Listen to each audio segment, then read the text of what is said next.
Article 20 of the Universal Declaration of Human Rights. How Xi Jinping turned the right to assembly into a crime. 1. Everyone has the right to freedom of peaceful assembly and association. 2. No one may be compelled to belong to an association. Since Xi Jinping rose to power in 2012, this right has been suffocated, dismantled, and criminalized in China. What exists today is not governance, it is absolute control.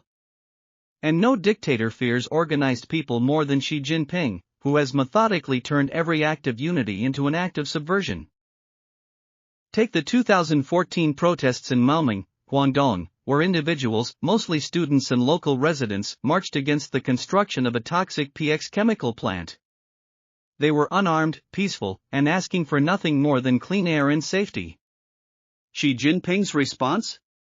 Riot police, beatings, and disappearances. Videos of cracked skulls and unconscious teenagers spread briefly on Chinese social media before the censors incinerated them from the digital record. The message was clear: you assemble, you suffer. Then came Wukan, 2016, a village once praised as a model of grassroots democracy. After electing their own local leaders in 2012, Wukan residents were punished with a brutal backlash 4 years later when they protested the arrest of their village chief.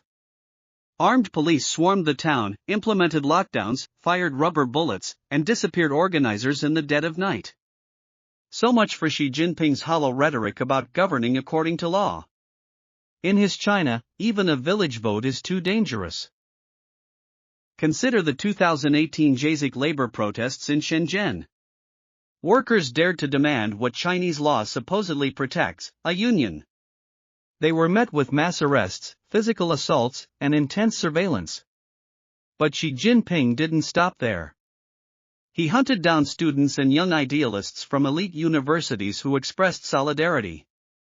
They were kidnapped, detained without trial, and in some cases, forced to deliver televised confessions, a tactic pulled straight from the playbook of Maoist terror. In 2022, when apartment fires in Xinjiang, caused by strict COVID-19 lockdown barriers, killed innocent families, a wave of rare, spontaneous protests swept across Chinese cities. People held up blank sheets of paper, symbolizing everything they weren't allowed to say. These were not riots, these were the silent cries of people demanding dignity and truth. Xi Jinping responded with arrests, censorship, and sweeping digital surveillance. Even those who simply stood nearby were interrogated. The regime fears not violence, but visibility. Let's not forget anti-censorship volunteers who documented COVID-19 deaths or saved protest videos before they vanished. Many were tracked down, disappeared, or charged with vague crimes like picking quarrels and provoking trouble, a broadly defined legal term in China that allows authorities to penalize a wide range of actions, a charge so absurdly elastic it can apply to anything from a social media post to simply breathing in the wrong place. Xi Jinping has built not a government, but a security machine, one that regards human beings as threats, and human rights as foreign poisons.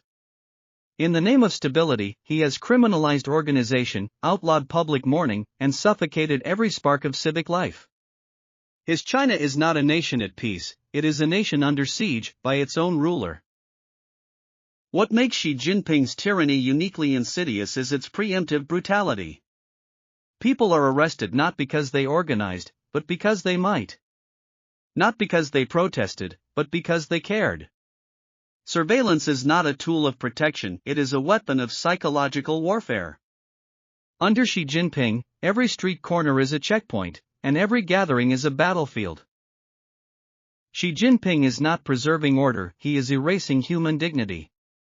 And as long as peaceful assembly is treated as a national security threat, the world must stop pretending that China is merely authoritarian. This is dictatorship at its most paranoid and perfected form.